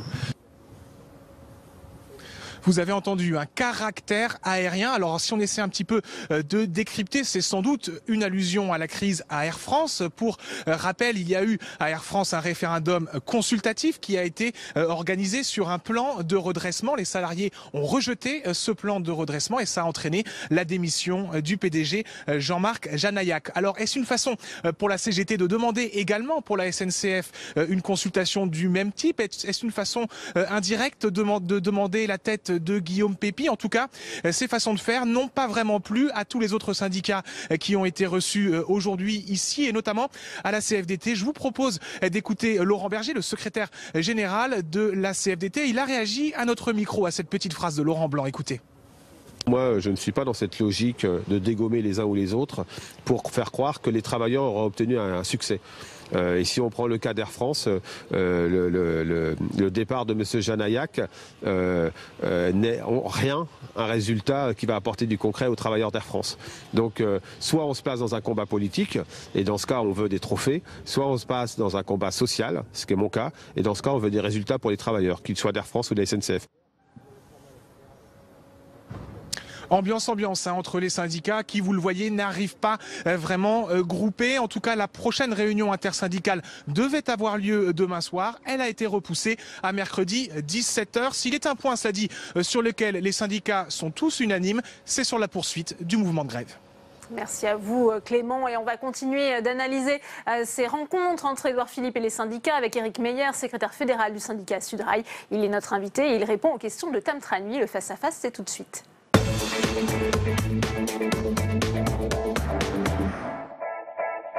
Éric Meyer, bonjour. Bonjour. Alors nous allons parler ensemble de ce marathon lors duquel le Premier ministre a reçu tous ses syndicats à Matignon autour de la réforme de la SNCF. Mais d'abord, le climat était très tendu en début d'après-midi tout à l'heure, gare Montparnasse, puisque des cheminots de Sudrail ont fait irruption à la gare avant d'être repoussés par les CRS. Qu'est-ce qui s'est passé exactement ? Les cheminots qui étaient venus place Vauban, je veux dire pour manifester. La manifestation était prévue. La manifestation prévue place Vauban ont voulu rejoindre d'autres cheminots grévistes en gare de Montparnasse et de manière violente et incompréhensible ont été empêchés de pouvoir rejoindre ces autres cheminots. Voilà, les forces de police ont fait usage de gaz lacrymogènes. J'ai plusieurs camarades qui ont été matraqués, alors que c'était quelque chose qui se passait dans le calme. C'était une opération effectivement assez musclée. D'un autre côté, on a entendu aussi les chants hostiles à la police. Tout le monde déteste la police, cheminots en colère, on ne va pas se laisser faire, etc. Donc la situation était vraiment très tendue sur place. Ça a été qu'une réponse. C'était donnant-donnant. C'était qu'une réponse quand mes camarades manifestants se sont fait gazer. Plusieurs ont été matraqués. Donc voilà, la réponse a été, on va dire, mesuré par juste l'emploi de chants et de slogans. Mais voilà, aujourd'hui, nous, ce qu'on déplore, c'est cette utilisation disproportionnée de la violence par les forces de police face à un cortège, somme toute, calme, qui souhaitait juste rejoindre d'autres cheminots grévistes dans la gare. Sur le timing, était-ce le bon moment pour cette opération, alors qu'il y a dégénéré en même temps que ce moment où vous étiez reçu à Matignon? Quand ça s'est passé, on était déjà sortis. Tout à fait. C'est sorti à midi et puis ça a eu lieu juste après. Voilà, moi j'étais présent sur place. Donc voilà, on était déjà nous sortis de Matignon et comme je vous dis, c'était une manifestation dans le calme pour aller rejoindre d'autres grévistes à la gare Montparnasse et on voit pas pourquoi il y a eu cette utilisation abusive, je veux dire, de la violence de la part des forces de l'ordre. Alors à l'issue tout à l'heure des rendez-vous avec les différents syndicats, le Premier ministre s'est exprimé. Il a déclaré que la fermeté n'interdit ni l'ouverture ni la concertation. Pensez-vous qu'il soit vraiment impossible de nouer le dialogue avec le Premier ministre? C'est en tout cas ce que vous aviez affirmé à l'issue, vous, de votre entretien avec lui. Nous, on fait le constat que le Premier ministre, il souhaite aujourd'hui un petit peu reprendre la main sur le dossier. On s'en félicite parce que c'est ce que nous, on avait demandé à l'issue d'un mois et demi de concertation qui n'avaient pas porté leurs fruits. C'est une bonne chose. Elisabeth Borne est un peu discréditée comme interlocutrice à vos yeux d'ailleurs? Voilà, nous on ne cherche pas à discréditer tel ou tel ministre. Nous on fait le constat qu'après un mois et demi de concertation avec Elisabeth Borne, des engagements n'étaient pas tenus, le dossier n'avançait pas, les propositions, aucune des propositions qui ont pu être faites par les organisations syndicales n'avait été retenue. Donc c'était bien un problème de méthode. Donc voilà. On a demandé à être reçu, est-ce que le dossier soit repris en main par Édouard Philippe. C'est déjà une bonne chose pour vous. Aujourd'hui, c'est un premier pas. Il va nous recevoir de nouveau fin mai. Mais le 23, le 24 ou le 25, on n'a pas encore la date précise. Mais nous, le constat qu'on fait, c'est qu'à la sortie de cet entretien-là, c'est quand même qu'on est face à un dossier qui n'est pas préparé. Voilà, aujourd'hui, on a un gouvernement qui veut passer coûte que coûte une réforme de la SNCF, qui campe sur une posture de 3 postulats. On ne négocie pas l'ouverture à la concurrence, on ne négocie pas le changement de statut juridique de l'entreprise et on ne négocie pas la fin de l'embauche au statut des cheminots. Mais quand on veut rentrer dans les détails, on voit bien qu'aujourd'hui, le dossier n'a pas été préparé en amont et que bon nombre de questions restent aujourd'hui sans réponse. Justement, est-ce qu'il n'y a pas justement des points de négociation sur ces points qui ne sont pas encore fixés? On a entendu des avancées au niveau de la question des investissements, ou encore la question de la reprise de la dette. Aujourd'hui, la question de la reprise de la dette, c'en est pas une. Je veux dire, à partir du moment où le gouvernement impose un changement de statut juridique de l'entreprise pour un passage en société anonyme, il y a quasi une obligation de reprendre la dette. Sinon, à compter du 2 janvier 2020, la société sera en faillite. Je veux dire, donc voilà. Et quand on voit qu'aujourd'hui, il n'y a aucune perspective qui est tracée, crédible, je veux dire, sur cette reprise de dette, on voit bien que c'est un dossier pas préparé. Je veux dire, pour nous, on est face à un dossier dogmatique, et c'est pour ça qu'aujourd'hui, nous, on a demandé à ce qu'il y ait un arrêt. Et qu'on se remette autour de la table afin de pouvoir vraiment prendre en compte l'ensemble des choses et de ne pas faire les... Vous voulez un arrêt préalable au fait de réellement pouvoir faire une concertation, alors qu'il y a d'autres syndicats, la CFDT par exemple, qui annonce bien discuter d'une 40aine d'amendements avec Elisabeth Borne avant le débat en deuxième lecture au Sénat. Oui, ils en avaient déposé déjà une 40aine à l'Assemblée nationale, aucun n'avait été retenu. Je veux dire, je ne vois pas pourquoi ça en serait autrement au Sénat. Non, nous, ce qu'on veut dire, c'est que voilà, aujourd'hui, on nous annonce une réforme soi-disant promise aux Français alors qu'elle apparaissait nulle part, je veux dire, dans le programme d'Emmanuel Macron, et que on nous pose 3 grands principes, et qu'au-delà de ces 3 grands principes, on voit que derrière, il n'y a pas de travail. Je veux dire, on voit que derrière, toutes les conséquences sur les petites lignes, sur toute la dimension sociale du projet, sur même sur est-ce que l'ouverture à la concurrence est pertinente, je veux dire, dans le système ferroviaire français, toutes ces questions-là, on voit bien qu'on n'a pas de réponse de la part du gouvernement ou d'Édouard Philippe. Éric Meyer, jusqu'où irez-vous? Jusqu'à quel degré de durcissement de votre mouvement? Et puis pour reprendre un petit peu ce que disait tout à l'heure Laurent Brun, est-ce que vous aussi, vous vous interrogez sur Guillaume Pépi et faut-il éventuellement demander sa tête? Alors, nous, on fait le constat que Guillaume Pépi, depuis qu'il est là, tout se dégrade.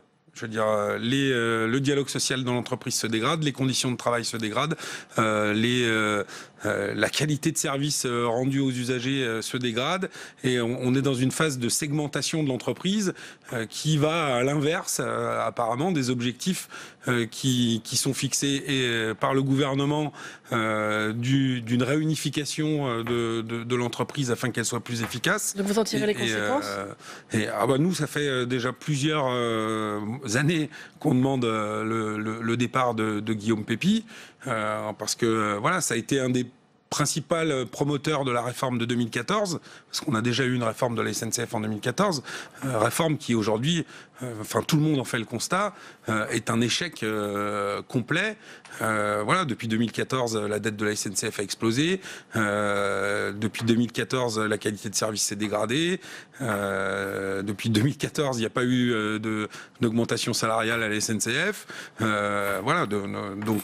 Aujourd'hui, c'est bien le président Pépi qui porte la responsabilité de tout ça. Et donc nous, on est dans la continuité. Ça fait très longtemps qu'on demande à ce qu'il s'en aille. Bien, merci beaucoup, Éric Meyer, d'avoir répondu à mes questions. Merci à vous, Tam. Et on continue les réactions au Sénat avec vous, Saveria Rojek. Vous êtes avec Rachid Temal, sénateur socialiste du Val d'Oise. Bonjour Rachid Temal. Bonjour. Merci de répondre à nos questions. On vient de le voir, bien sûr, les syndicats de la SNCF reçus depuis ce matin à Matignon. Édouard Philippe qui se dit ouvert mais ferme. Ça veut dire quoi? Ça veut dire que fait, ça ne sert à rien de négocier? C'est l'interrogation qu'on peut se poser, puisque dans plusieurs dossiers maintenant, le gouvernement dit je suis prêt à la négociation et à la fin, il ne change rien. Là, la question elle est simple, c'est comment on fait pour avoir un service public de qualité, des voies et des réseaux, faire que partout en France, vous pouvez utiliser le train. Et donc garantir aussi que l'entreprise va continuer à travailler et que les salariés seront toujours dans un cadre acceptable. Donc c'est les questions, et surtout la dette.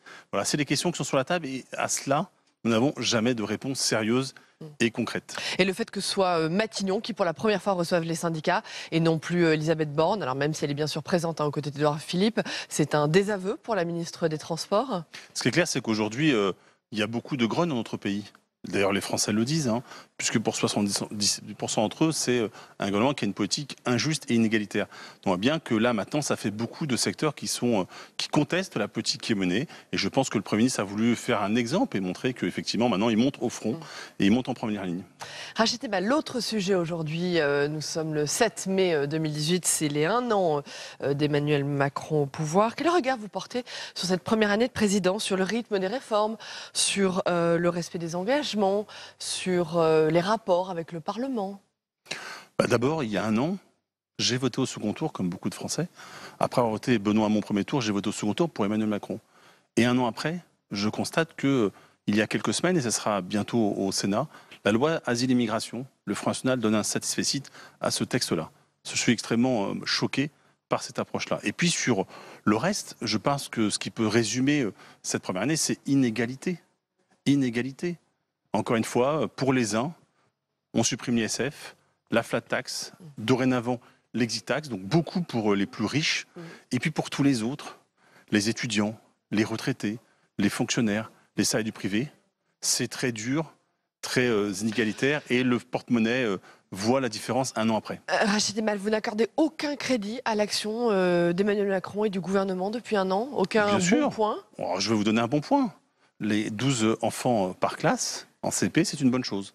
Il faut encore s'assurer que ce ne soit pas au détriment de la fermeture d'autres classes à d'autres endroits. Mais cela, je peux le mettre à son crédit. Je peux mettre à son crédit aussi sa volonté sur une partie du secteur international d'avoir essayé de continuer à porter la voix de la France comme l'avait fait François Hollande.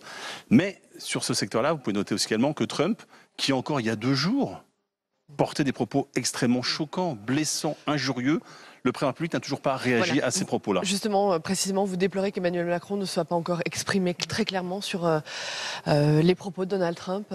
Quand la France est souillée, quand la France est insultée, quand la mémoire de femmes et d'hommes qui ont été tués, leurs familles sont blessées, je pense qu'effectivement le chef de l'État doit prendre la parole et défendre la France. Très bien, merci beaucoup, le message est passé. Merci beaucoup, merci. D'avoir répondu à nos questions, merci. Merci à vous, Saveria. Comment lutter contre les violences lors des manifestations au lendemain des incidents qui ont éclaté lors du défilé du 1er mai? La droite sénatoriale propose d'exhumer un texte de 1968, une loi anti-casseurs qui avait été abrogée par François Mitterrand, qui voyait d'ailleurs une atteinte à la liberté de manifester. Avant d'en parler avec mes invités, on voit ce sujet d'Alexandra Lassiaille et Audrey Butaz. La communication n'aura pas tardé. Dès le lendemain des violences autour du défilé du 1er mai, les sénateurs LR annoncent le dépôt prochain d'une proposition de loi dite anti-casseurs. Dans leur viseur, les Black Blocs, des militants vêtus de noir, cagoulés, qui s'en prennent au commerce et affrontent directement les forces de l'ordre, presque en toute impunité d'après Michel Vaspart, et ce, malgré l'arsenal législatif existant. On constate que sur les 109 personnes arrêtées, il n'y en a que 7 qui sont mis en examen. Ça veut donc dire que ou le gouvernement et la justice ne font pas son travail, ou la législation dans le domaine est insuffisante. La proposition de loi doit encore être affinée par le groupe, mais elle viserait à introduire dans notre droit une responsabilité pénale et pécuniaire collective et à s'adapter aux violences nouvelles des Black Blocs. Il s'agirait en somme de ressusciter une loi vieille de 50 ans, élaborée après les événements de 68. Une loi qui permettait de juger et de condamner une personne participant à un groupe suspect dans le but de commettre violence et dégradation. Un texte abrogé 11 ans plus tard, jugé trop arbitraire. La proposition de loi version 2018 serait donc plus nuancée. Il faut évidemment mesure garder et faire en sorte que ça ne s'applique uniquement à des cas exceptionnels comme ceux qu'on a vus le 1er mai. Le texte devrait être discuté lors de la prochaine réunion de groupe des Républicains.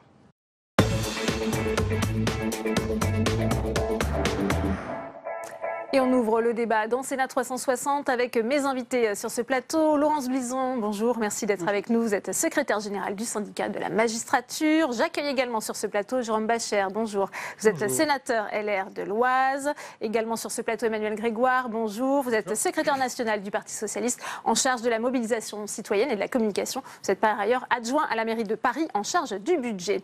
Face à vous, Denis Jacob, merci d'être avec nous. Vous êtes secrétaire général du syndicat Alternative Police CFDT. Première question pour vous, Jérôme Bascher, puisqu'on a entendu votre collègue Michel Vaspart. À quoi va servir cette proposition de loi? Est-ce qu'il faut adapter notre loi, la moderniser face notamment aux événements du 1er mai? Ce qui est certain, c'est qu'à Notre-Dame-des-Landes, comme le 1er mai l'an dernier, comme le 1er mai cette année à nouveau, eh bien, on voit bien que les forces de l'ordre sont bien démunies pour endiguer une violence absolument incroyable, qui n'est pas vue depuis des années ou qui n'est vue que lors des sommets du G20 ou du G7 et du G8 par des groupes nouvellement organisés. Il ne s'agit pas, comme vous l'avez dit dans votre reportage, d'une loi de 1970. Ça n'a absolument rien à voir. C'est une adaptation à des formes modernes de délinquance. Et ce ne sont pas des militants, comme je l'ai lu. Ce ne sont pas des militants. Ce sont de véritables casseurs qui s'organisent avec des gens moins violents. C'est une façon très particulière, les Black Blocs, on pourra y revenir, de faire de la violence, de tout casser gratuitement.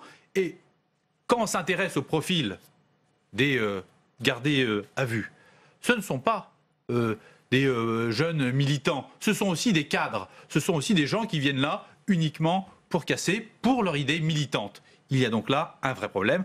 Aujourd'hui, les solutions ne sont pas trouvées. Nous faisons des propositions. Nous n'attendons pas, comme souvent nos une camarade de La République En Marche, que le président ait parlé pour faire des propositions. Denis Jacob, est-ce que c'est la réponse que les forces de l'ordre attendaient? Est-ce qu'elles sont démunies, pour revenir sur ce que vient de dire Jérôme Bascher? Alors il y a deux choses, effectivement, il y a les moyens juridiques mis à leur disposition, mais avant tout il y a les décisions politiques et administratives qui sont prises ou qui ne sont pas prises en fonction des événements, des circonstances, du contexte, de l'environnement. Et tout ça, naturellement, est adapté au fur et à mesure des différentes manifestations. Alors oui, il y a un problème au niveau de l'identification et de l'interpellation de ces casseurs.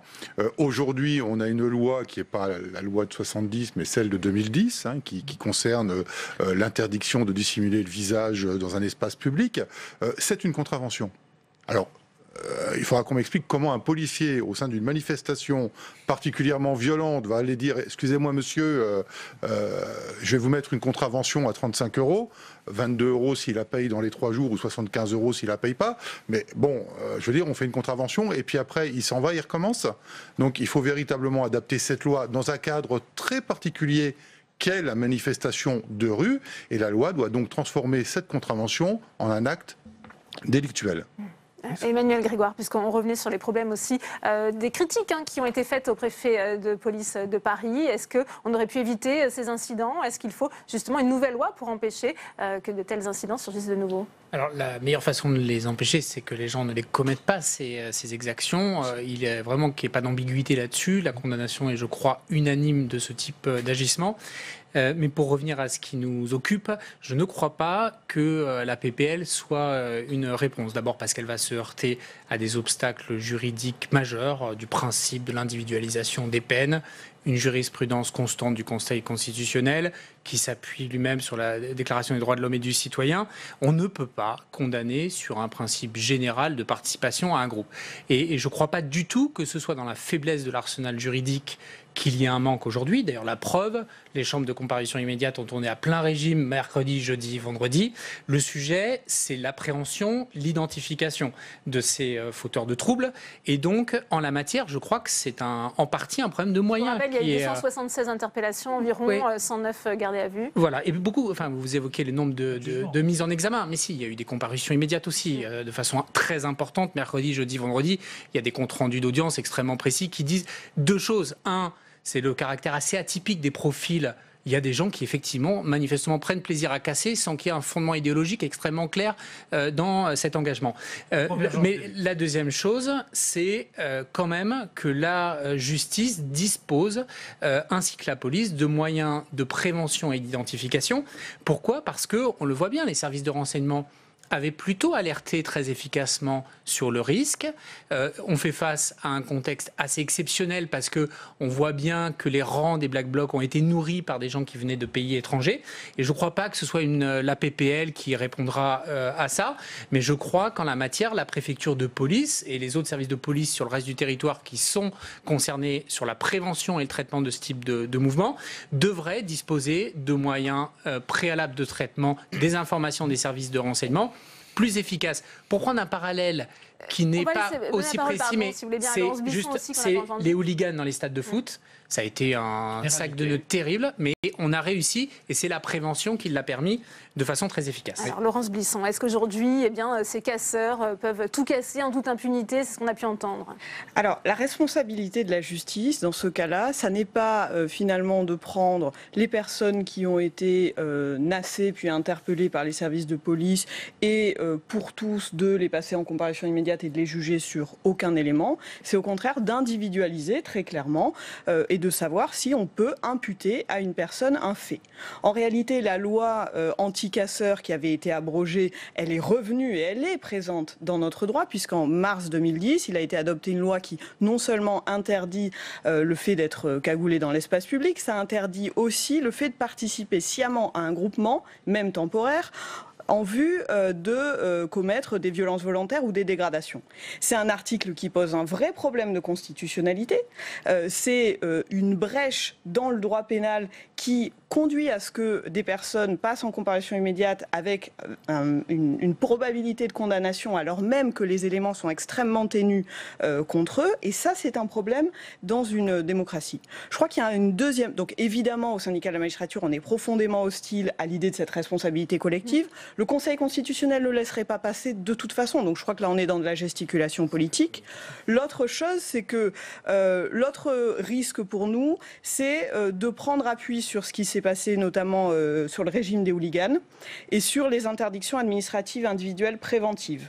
C'est ce qui a été préconisé par le rapport qui a suivi le décès de Rémi Fraisse, le rapport Poplin à l'Assemblée nationale. Et c'est pour nous une mesure qui est extrêmement problématique parce qu'elle s'inspire un petit peu des mesures qu'on a connues, par exemple, sous l'état d'urgence, qui consistent à empêcher des personnes de manière préventive, à les interdire de manifester sur des éléments qui sont trop ténus. Et ça, c'est aussi quelque chose qui, pour nous, serait contraire à la liberté de manifester. Oui.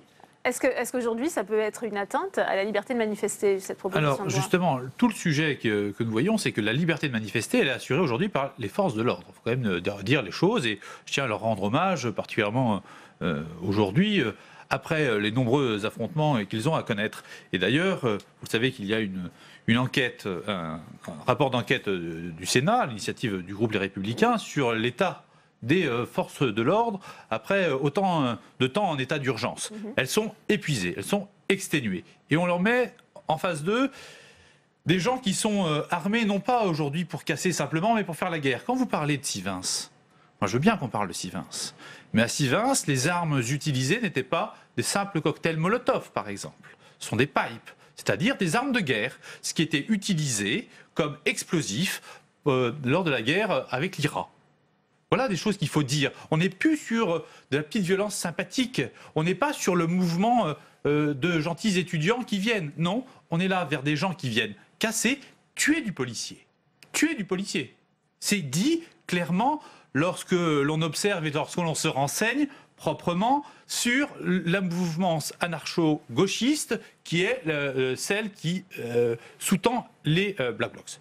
Et donc il y a là quelque chose d'important. Je tiens juste à dire que une première proposition de loi est déposée par mon collègue et ami Édouard Courtial, sénateur de l'Oise, qui vise justement à rendre délictuel le fait d'arriver masqué dans une manifestation, de passer du contraventionnel au délictuel. C'est tout le problème, ça me paraît justement, le fait qu'il évident. soit cagoulé, Mais masqué. la première des choses, c'est d'abord la prévention. Et la prévention, c'est effectivement ce qui a été fait dans les stades de football. C'est aussi de ne pas faire arriver des gens dans un stade. Mais dans un stade, vous avez un billet. Alors que dans une manifestation, il faut assurer la liberté de manifester, elle est constitutionnelle. Eh bien, il faut donc d'autres mesures qui vont Jacob, plus comment loin. vous réagissez à ces propos très forts de Jérôme Bascher? Les manifestants, certains viennent pour tuer du policier, c'est ça? Oui, ça c'est évident. On va prendre la manifestation du 1er mai. On a un nouveau dispositif qui est mis en place, c'est novateur dans la police nationale. On a maintenant un laboratoire scientifique qui passe systématiquement après les manifestations pour ramasser tous les objets qui ont pu être jetés notamment par les casseurs. Et on a découvert de véritables engins qui n'ont qu'un seul objectif, c'est de tuer. J'ai lu le document qui m'a été transmis il y a quelques jours, il fait plusieurs dizaines de pages, et il est très intéressant en ce sens. Mais moi, je voudrais réagir. Je suis syndicaliste, donc je ne suis pas dans un débat politique. Moi, ce que je vois, c'est les outils juridiques que l'on peut mettre à disposition des policiers pour pouvoir agir efficacement. Quand on ne peut pas en amont, qu'est-ce qui aujourd'hui finalement empêche les services de police d'arrêter les casseurs? Mais parce qu'ils arrivent dans une manifestation habillés comme vous et moi. Donc on ne peut pas les identifier. Et quand on n'arrive pas à les identifier en amont, il faut bien qu'on ait un motif légitime, légal, pour pouvoir, dans la manifestation, de manière préventive, aller exfiltrer des individus qui sont là pour casser. Quand on est dans une manifestation avec un casque, avec une cagoule, avec un masque à gaz, on n'est pas là pour manifester pacifiquement quand même. Enfin, ou alors je ne comprends plus le but des manifestations. On est là pour revendiquer. Récupérer les travaux des on est là pour revendiquer, on est là pour s'opposer, pour contester. C'est le droit à manifester que tout à chacun a le droit d'utiliser dans notre pays, mais certainement pas pour venir casser. Ouais. Emmanuel Grégoire. Oui, on est évidemment totalement d'accord avec vous sur le fait que c'est une violence singulière, vraiment dirigée contre la police en partie, les biens, mais de façon plus grave effectivement contre la police. Mais le préfet de police lui-même reconnaît qu'il ne serait pas possible, même avec l'arsenal juridique que vous évoquez, d'envoyer des policiers emmenés de force au milieu d'une manifestation qui est très très très largement pacifiste, sous prétexte qu'ils ont des cagoulés et des casques.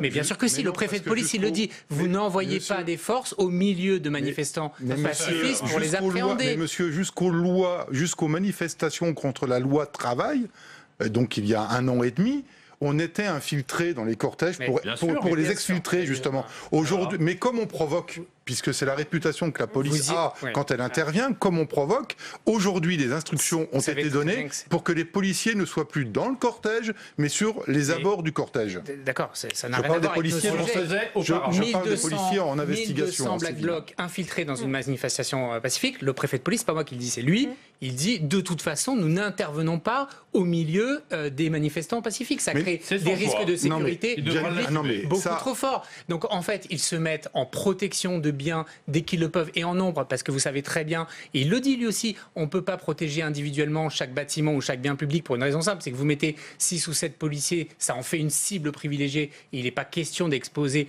de façon trop, entre guillemets, désinvolte les forces. Et donc, il dit bien que c'est en amont, c'est dans la prévention, il faut empêcher les 1200 Black Blocs de parvenir dans la manifestation et de s'organiser. Donc, il faut les interpeller en amont. Il faut les interpeller en amont.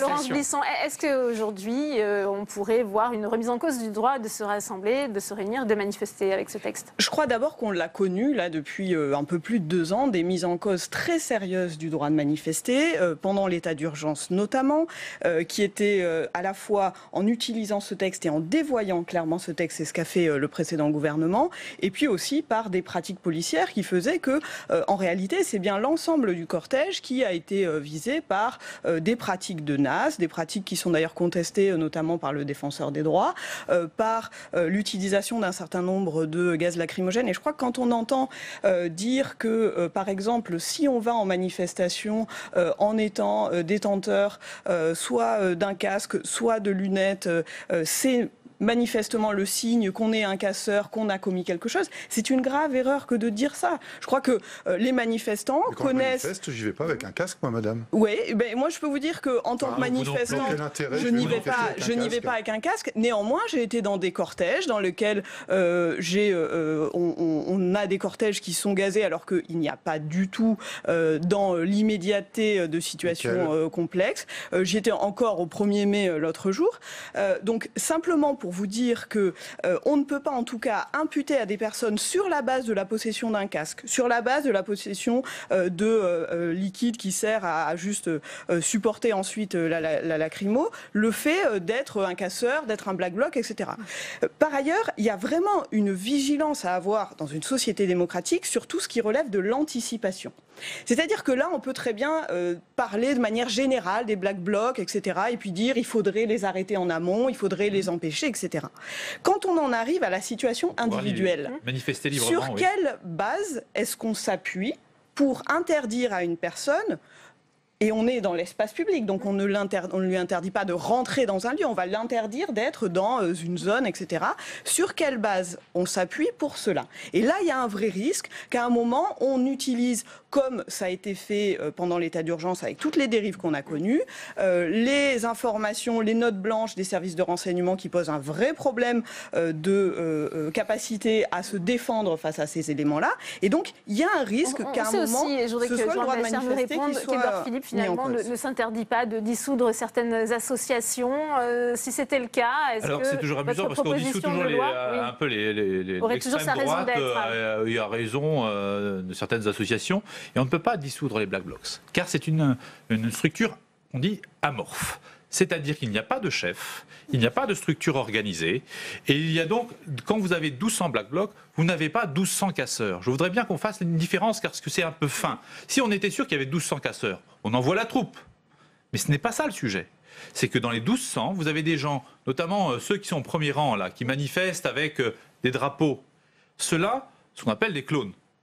Eh bien, ceux-là, ils sont là pour amuser la police devant, ils ne passeront jamais à la violence. En revanche, derrière, vous avez des gens qui filment, ces premières personnes se mettront tout de suite à terre et seront filmées dès qu'un policier va approcher, et derrière, vous aurez celui qui frappe.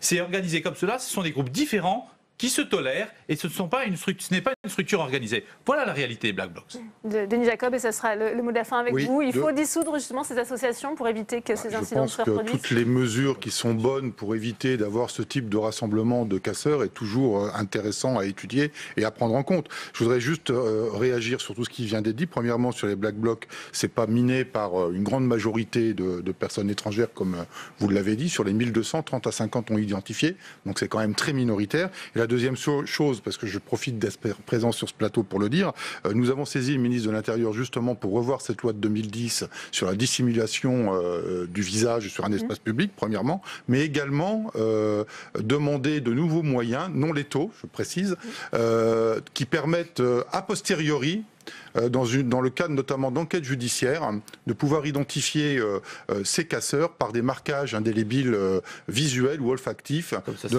comme ça se fait dans d'autres pays. Et nous allons également envoyer ce courrier dans les prochaines heures à l'ensemble des parlementaires. Bien, merci Denis Jacob, merci à vous Jean Bécher, merci Emmanuel Grégoire, merci Laurence Bisson. Comme tous les lundis, c'est votre rendez-vous sénateur à domicile. Aujourd'hui, nous prenons la direction de la Gironde, terre d'élection de la sénatrice RDSE Nathalie Delattre. Viticultrice, elle entend défendre les intérêts de la profession. C'est un reportage de Quentin Calmé. Il y a des gestes qui ne trompent pas. Nathalie Delattre est sénatrice, mais également viticultrice dans le Bordelais. Ce geste, c'est vrai que c'est un geste technique, mais c'est aussi un geste d'amour que nous avons par rapport à nos vignes. C'est vrai que c'est toujours important de voir l'état sanitaire de la vigne, de voir quel stade végétatif se présente la vigne. Sur l'ensemble de la Gironde, au total, 700 millions de bouteilles ont été produites l'an dernier. Une filière particulièrement importante donc pour le département. C'est aussi une économie qui représente 4 milliards de chiffres d'affaires, dont la moitié se fait à l'exportation. Et puis c'est le premier employeur de la Gironde avec 55 000 emplois directs ou indirects. Donc effectivement, on voit quelle est l'empreinte de la filière viticole dans un département tel que la Gironde. Vous êtes en agriculture raisonnée. Vous avez fait quel choix ? Nathalie Delattre assume sa proximité avec le milieu viticole bordelais. En tant que sénatrice, elle défend le lobby du vin. Donc on va aller dans les chais maintenant. Ouais. Quand j'ai repris la propriété, on vendait tout en vrac. Voilà, bienvenue. Selon elle, il est important qu'il y ait des parlementaires qui connaissent ce métier de près. Si on ne connaît pas le métier, si on ne connaît pas ses contraintes, c'est effectivement difficile de pouvoir le défendre ou en tout cas de prendre les bonnes décisions par rapport à un dossier. Nous avons toute cette problématique du vin dans la société, de la place du vin dans la société. Aujourd'hui, on a 85% de gens qui consomment avec modération et raison. On a 15% de personnes qui ont des conduites addictives ou qui ont effectivement des conduites difficiles par rapport à notre produit. Et nous sommes les premiers à investir dans la prévention et à faire de la prévention. Oui, c'est vraiment une belle famille, des beaux enfants. Oui, c'est ça. Au mois de février, la sénatrice est montée au créneau. L'exécutif évoque alors la possibilité de muscler la réglementation pour lutter contre l'alcoolisme, avec à la clé des mesures très mal perçues par la profession du vin. Ainsi, le 15 février dernier, la sénatrice interpelle directement le Premier ministre. C'était une question passionnée parce que c'était une défense de notre filière viticole, une défense de nos pratiques viticoles et une défense de notre patrimoine qui est le vin. Aujourd'hui, le gouvernement a rétropédalé. L'alcool est ainsi quasi absent du plan de lutte contre les addictions présenté le 26 mars dernier. À la toute nouvelle Cité du Vin de Bordeaux, elle fait le point avec les représentants du secteur. On était ravis de voir que Nathalie Delattre parle avec ses compétences et son intérêt de parlementaire, mais aussi avec ses tripes, et la connaissance de ce métier-là.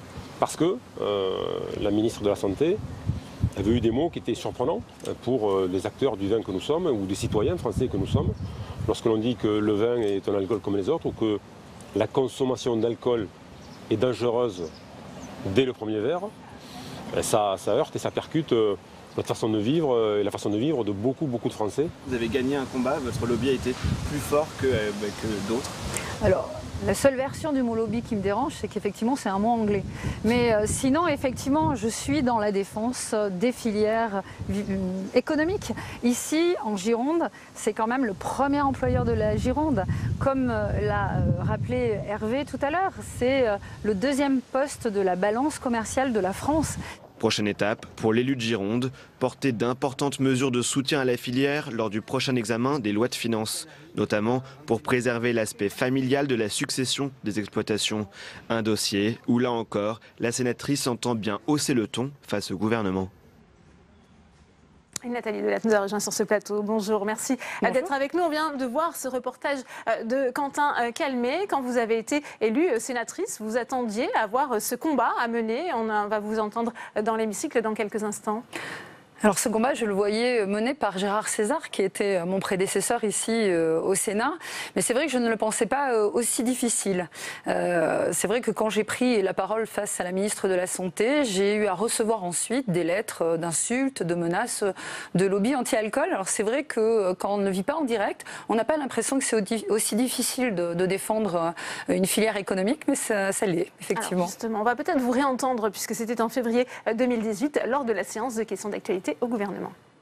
Par courrier du 19 janvier dernier, le président de la République exprimait son souhait que les acteurs de santé, mais aussi les acteurs économiques que nous sommes, s'emparent du sujet afin de mener la révolution de la prévention.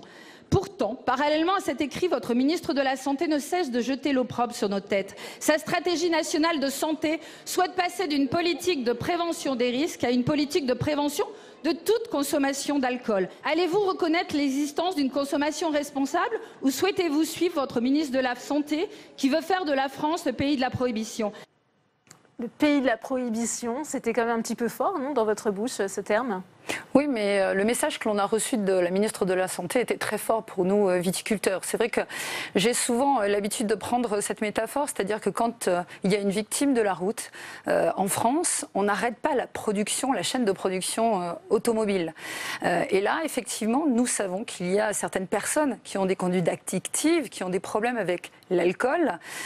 Et là, on souhaitait nous faire arrêter cette chaîne de production. En tout cas, on nous donne des signes pour dire attention, c'est vrai que l'alcool tue et donc nous devons interdire l'alcool. Donc effectivement, c'est à la mesure du message que nous avions reçu. Comme je l'ai dit, c'était passionné, peut-être comme question, mais je pense que des fois, des mots forts permettent des réponses fortes et c'est ce qui fait qu'Édouard Philippe a dû s'engager sur le débat, ainsi que Emmanuel Macron qui nous a rassurés par rapport aux propos qui avaient été tenus.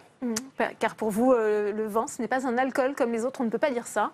Alors, c'est de l'alcool, on ne l'a jamais nié, mais c'est vrai que ça ne ressemble pas au gin, à la vodka. C'est vrai que quand on parle d'alcoolisation, on a souvent le réflexe de penser à l'alcoolisation des jeunes. Les jeunes, a priori, n'aiment pas le vin. C'est très acide, donc c'est pas forcément la première boisson alcoolisée vers laquelle on va. Mais c'est vrai qu'il y a 15% de personnes, je l'ai dit dans le reportage, qui ont des conduites addictives et effectivement, il faut que nous sachions les entourer. Mais ce n'est pas effectivement eux qui doivent faire la mesure des 85% de personnes qui effectivement savent consommer avec modération, savent consommer avec art de vivre notre alcool qui ne dépasse guère les 15 degrés généralement. C'est pourtant responsable d'une certaine mortalité en France, 55 000 décès dus à la consommation d'alcool. Oui, alors pas simplement sur le vin. C'est vrai qu'on a l'habitude de dire que, et on n'en fait pas état, sur certaines maladies, notamment cardiovasculaires ou certains cancers, le vin peut agir en prévention. Effectivement, sur 2 cancers, et notamment du foie, il aggrave la situation. Donc, effectivement, tout ça, c'est du bon sens. C'est savoir comment on peut consommer, comment est-ce que l'on accompagne les gens qui ont ces conduites addictives dans la consommation. Voilà, il faut prendre le vin. Je pense qu'il ne faut jamais consommer le vin seul. Il faut être à plusieurs pour effectivement partager cette passion. Dès lors qu'on est à plusieurs et qu'on consomme, si l'on va à plus de 2 verres, bien il faut savoir ne pas prendre le volant. Il ne faut pas mettre la vie d'autrui en danger. Et puis, il ne s'agit pas de boire une bouteille d'alcool à midi ou de vin à midi. Ces campagnes de prévention, elles peuvent avoir un réel impact sur la filière viticole, un impact négatif selon vous ? Ah non, je pense qu'elle a un impact positif. Nous sommes d'ailleurs les premiers acteurs de cette campagne de prévention. Parce qu'on qu'on ne peut pas boire du vin comme on boit n'importe quel alcool avec du gin, de la vodka, avec du coca. Enfin, c'est pas du tout, on ne parle pas du tout de la même passion, on ne parle pas du tout de la même façon de consommer. Donc pour nous, ça a plutôt des impacts très positifs. Je pense qu'on est monté en qualité de nos vins, on est monté en qualité de nos pratiques et l'on sait expliquer qu'effectivement, par rapport à ces dégustations, il y a un art de vivre et qu'il faut faire attention. C'est-à-dire qu'on généralement en dégustation, on ne sert jamais une femme enceinte. Par contre, c'est vrai que les jeunes, encore une fois, ce ne sont pas les clients, sont pas nos clients majoritaires. C'est vrai qu'il est toujours un peu difficile de savoir plus de 18 ans, moins de 18 ans, mais généralement, on accompagne toutes nos dégustations de conseils par rapport à ce comportement. Elle se porte bien, la filière viticole, aujourd'hui en France? Écoutez, ça dépend des années, des aléas climatiques. C'est vrai qu'on a un défi à relever qui est l'adaptation au changement climatique et puis la gestion des aléas climatiques. C'est vrai qu'en Gironde, l'année dernière, nous avons eu 3 jours de gel successifs, de la grêle et effectivement, ça a perturbé énormément la filière puisque 60% du vignoble était touché et pour certains viticulteurs, c'était jusqu'à 100% de la récolte qui a été touchée. Et généralement, un épisode de gel vient impacter la deuxième année suivant aussi. Donc les rendements seront moins forts cette année également. Donc oui, ça dépend des années, mais on peut dire qu'on progresse en export parce qu'on progresse également en qualité.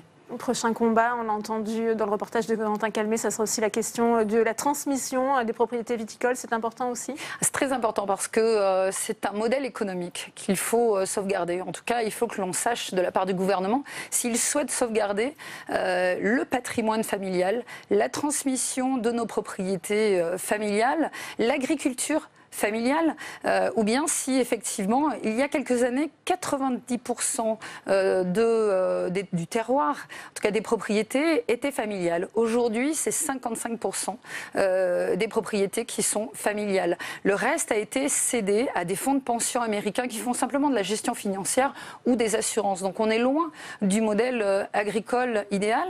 Et c'est vrai que certaines propriétés ont dû être vendues, par exemple en Saint-Émilion, parce que la part de revente est trop chère pour des membres de la même famille. Eh bien, merci beaucoup Nathalie Delattre. Merci d'être venue sur le plateau de Public Sénat. C'est la fin de cette édition. Merci à vous de l'avoir suivi. À 18h, l'épreuve de vérité. Invité ce soir, Jean-François Copé, le maire de Meaux. Bonne soirée et à mercredi.